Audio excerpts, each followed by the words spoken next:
بسم الله الرحمن الرحيم. اللهم صل على سيدنا محمد وعلى آله وصحبه وسلم. أمانة لم كاتيا تنصيفتي بيغمري خو عليه الصلاة والسلام بيادي همو من بينينما أويش بيغمري خو عليه الصلاة والسلام بيناسيك للان خواب ومن كرا وأويش أفرمي وإنك لعلى خلق عظيم. وأتا بيغمري خو عليه الصلاة والسلام خاوني قورترين وجوانترين وبرسترين روشتا يما كسكان من خوشوي لبربوني صفتي جوانيان لبربوني روشتي برزيان يماش كبيغمري خو من عليه الصلاة والسلام كردو بپێشەوای خۆمان لەبەر خاتری سیفەت و ڕۆشتە بەرزەکانی بۆ لەبەر خاتری خۆشەویستی خوددایە کاتێک سیرەکەین پێغەمبەری خوا عەلەیهی سەڵات وسەلام زۆر میهرەبانە لە سوژدەیە زۆرە مێنێتەوە بۆ چونکە کچەزاکانی لەسەر شانی بوون وەفادارە. بۆچی وەفادارە؟ دوای چەندین ساڵ لە کۆچی دوایی حەزرەتی خەدیجە خزمەتی کۆڵێک بۆ پیرەژنێک هەڵەگرێ و یارمەتی ئەیا بۆ چونکە هاوڕێی حەزرەتی خەدیجە بووە. پێغەمبەری خوا عەلەیهی سەڵەوات وسەلام خۆشەویستی هاوڵەکانی بووە. ئێمە سیرەکەین لە کاتی کۆچە حەزرەتی ئەبوبەکر مارێکی گەزێ زۆر ئازاری پێگا بە فرمێسکی چاوەکانی پێغەمبەری خوا عەلەیهی سەڵات وسەلام خەبەریە بێتەوە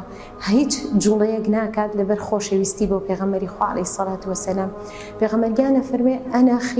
خەیرکم لئەهلی، یعنی باشترین کەسێک بۆ خێزانەکانی. ئەتوانین بڵێین کە هەندێک کەس لە حاڵەتەکانی تری ژیانی ڕۆژانەیە زۆر باشن، زۆر ئیلتیزامی دینیانەیە، زۆر گەورن، بەڵام لە حەقی خێزانە هێشتا نەگەشتون بەو پایەکە بتوانن چاو لە پێغەمبەری خۆشەویستکەن عەلەیهی سەڵات وسەلام حەق و مافی خێزانەکان بدرێن. پێغەمبەری گیان عەلەیهی سەڵات وسەلام خاڵێکی تر لە ژیانی ڕۆژانەی کە گرنگی پێیاوە ئەویش بوونی شەونێژ بوو. هەمیشە دوعای تایبەتی تیا کردووە و زۆربەی کاتەکان لە شەونێژی کردو و خێزانەکانیشی بۆ ئەو عیبادەتە گەورە خەبەر کردوتەوە، ئاگاداری کردوون لەو ئەرکە گرنگە. خاڵێکی تر لە ئەوەی کە پێغەمبەری خوا صلی الله علیه وسلم ئیعجازی دوعای هەبووە، زۆر گرنگیاوە بە نزە هەموو هەناسەیەکی ژیانی پێغەمبەری خوا عەلەیهی سەڵات وسەلام نزای تایبەتی هەبووە، دوعای تایبەتی هەبووە. ئیعجازی پێغەمبەریان عەلەیهی سەڵات وسەلام وە لەسەر مینبەر دوعای بارانبارینی کردووە، لەسەر مینبەرەکە دانەڕەزی وە خوای گەورە نزاکەی گیرا کردووە، بە دەستی مبارەکی ئیشارەتی کردووە مانگ دوولەت بووە، خوای گەورە ئەو ئیعجازی بۆ هێناوەتە دی. لە کاتی جەنگەکانە لەبەر کەمی ئاو و خۆراک پێغەمبەری خوا عەلەیهی سەڵات وسەلام دوعای خوێندووە بەسەر خۆراک و ئاوەکانە بەرەکەتی تایبەتی تێکەوتەوە بۆ موسڵمانان. پێغەمبەریان عەلەیهی سەڵات وسەلام بە دوعاکانی ئەفەرمێ ئێمە جیاواز ئەبین لە کەسە دووڕوەکان، جیاوازی مسلمانەوەی هەمیشە زیکر زمانی بە یادی خوای گەورە پاراوکە. ئەفەرمێ من ڕۆژانە سەد جار ئیستیغفارەکەم، داوای لێخۆشبوونەکەم لە خوای گەورە. پێغەمبەرگیان عەلەیهی سەڵات وسەلام بۆ هەموو گرفتێک، بۆ هەموو تەنگەشەیەک کە ڕوبەڕووی مرۆڤەکانە بێتەوە چارەسەرێکی داناوە لە ڕێی نزاکانیەوە. ئەفەرمێ جارێکیان ڕۆشتمە مزگەوت کاتی نوێژ نەبوو، بە سێرەکەم ئەبوو ئومامە لەوێ دانیشتو و خەفەتبارە پرسیاری لێیەکا پێغەمبەری خوا عەلەیهی سەڵات وسەلام ئەی ئەبوو ئومامە تۆ کاتی نوێژ نییە چی ئەکەی لێرە؟ فەرمێ ئەی پێغەمبەرگیان من قەرزارم و کۆمەڵێک خەم و خەفەتم هەیە بۆیە هاتووم بۆ ئێرە. ئەویژە فەرمێ کۆمەڵێت و شت فێرەکەم و بیڵێرەوە و خوای گەورە کێشەکانت چارەسەرەکا. فەرمێ پێی فەرموو اللهم إني أعوذ بك من الهم والحزن وأعوذ بك من العجز والكسل وأعوذ بك من الجبن والبخل وأعوذ بك من غلبة الدين وقهر الرجال. أفرمي أمن زام دوباره كردو أسبابي رزق كردنم قرت بر وكاري رزق بها كردنم كردواي ماويك قرزة كم بار كراو خفتكش منما بوي تو قهر الرجال يكيك لا زورنا خوشتريشتكان كاتك كسك قرزاري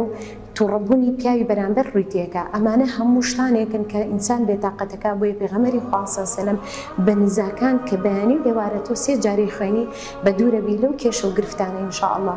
ئێمە لە ڕۆژگارێکە ژین کە حالیەن هەموو کەسەکان لە 98% ئەتوانی بڵێ ئەگەر ئیمانێکی زۆر بەقوتێ نەبێ، زۆر ڕوود لە خوا نەبێ، زۆر تووشی باری دەرونی تێکەچێت. باری دەرونی لە 100% تێکەچێت بەهۆی ئەو ناحیە اقتصادی خراپەی کە هەیە لە وڵاتە، بەهۆی ئەو نەخۆشیە کتوبڕێی کە بڵاو بووەتەوە. بەڵام تۆ پێغەمبەری خوا عەلەیهی سەڵات وسەلام فێرمانەکە کە بەیانی ئێوارە مەوعەزەتێن بخوێنی سێجار سوورەی ئیخلاس، سوورەی فەلاق، سوورەی ناس بەدەستێک ئەیکەی بەگیان تافۆکەی خوای گەورە محفوظ دەکات پارێزراو دەکات بەیانی لە خەو هەڵەسی قەڵغانێکت بۆ خۆ دروست کردووە شەویش ئێوارەش کەیە دووبارە لە کاتی خۆراوابوون هەتا ڕۆژە بێتەوە قەڵغانێکی بۆ خۆ دروستەکەی دوعایەکی فێر کردوین کە فەرمی بسم الله الذي لا يضر مع اسمه شيء في الأرض ولا في السماء وهو السميع العليم فەرمی کە تۆ ئەم نزایەت خوێن مەگەر خوا ویستی لەسەر شتێک بێ کە زیانت پێ بگەێنێ هیچ شتێک هەموو دنیا کۆ بێتەوە ناتوانێت زیانێک بە تۆ بگەێنێ بەس کە ئەم نزایە ئەخوێنی ئەو کاتە پارێزراوە بی خوا نەخواست ئەگەر تووشی قەدەرێکیش بووی بە تاقیکردنەوەیەک و بە ئەو پەڕی سنفراوانی و ڕوبەرووی ئەو حەدەسە بیتەوە بۆیە جیاواز پێغەمبەر خوا عەلەیهی سەڵات وسەلام هەر کەسێک دوعا نەکات نزانەکە خوای گەورە لێی تووڕەیە پێغەمبەر خوا عەلەیهی سەڵات وسەلام زۆر جار ئەم دوعای لە ژیانی دووبارە کردەوە ربنا آتنا في الدنيا حسنة وفي الآخرة حسنة وقنا عذاب النار هەمیشە دوعاکانی پڕاوپڕ بوون لە یعنی شتێک کە یەکسەر بۆ بێتە دی یعنی خوای گەورە ئاواتەکانی جێبەجێ بکات ئەفەرمێ وەذكر ربك كثيرا وذكر ربك یادی خوای گەورە بکەن کەثیرە کەسیرانی زۆر هەمیشە تۆ ئەتوانی لە کاتی کارێکی ناوماڵ ئەڵێی دەستم گیراوە ناتوانم مقەیەد بم سعاتێک دانێم بەڵام لە کاتێک ئەتوانی لە کاتی گسکت